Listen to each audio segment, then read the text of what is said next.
헌법재판소의 박근혜 대통령 탄핵 심판 사건의 마지막 증인 신문을 앞두고 박 대통령 측 대리인단 내부에서는 중대 결심까지도 논의한 것으로 확인됐습니다. 하지만 대통령 측 대리인단이 전원 사퇴할 경우라도 심리 지연 효과는 크지 않을 것이라는 전망이 나오고 있습니다. 최두희 기자입니다. 마지막 증인 신문을 앞두고 대통령 측은 대리인단 전원 사퇴를 의미하는 중대 결심까지도 포함해 내부 논의에 주력했습니다. 이미 헌법재판소가 고영태 녹음 파일 검증과 추가 증인 채택 요구를 거부한 상황에서 마땅히 쓸 수 있는 카드는 사실상 없는 상황.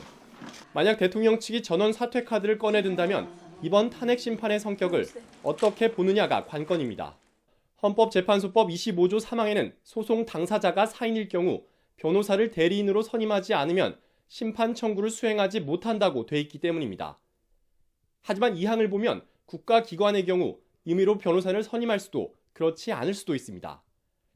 결국 탄핵 사건이 두 조항 가운데 어떤 조항이 적용될 것인지가 핵심인 셈입니다. 이에 대한 법리적 해석은 분분합니다. 유일한 선례로 남아있는 고 노무현 전 대통령 탄핵 심판 결정문에는 대통령을 사인이 아닌 국가기관으로 판단했다는 의견이 나옵니다. 이 경우 재판부는 대리인단 전원 사퇴와 관계없이 계속해서 심판을 진행할 수 있습니다. 반면 탄핵소추 의결을 받은 사람으로 표현한 같은 법 50조를 고려한다면 박 대통령을 사인으로 볼 수 있다는 견해도 있습니다.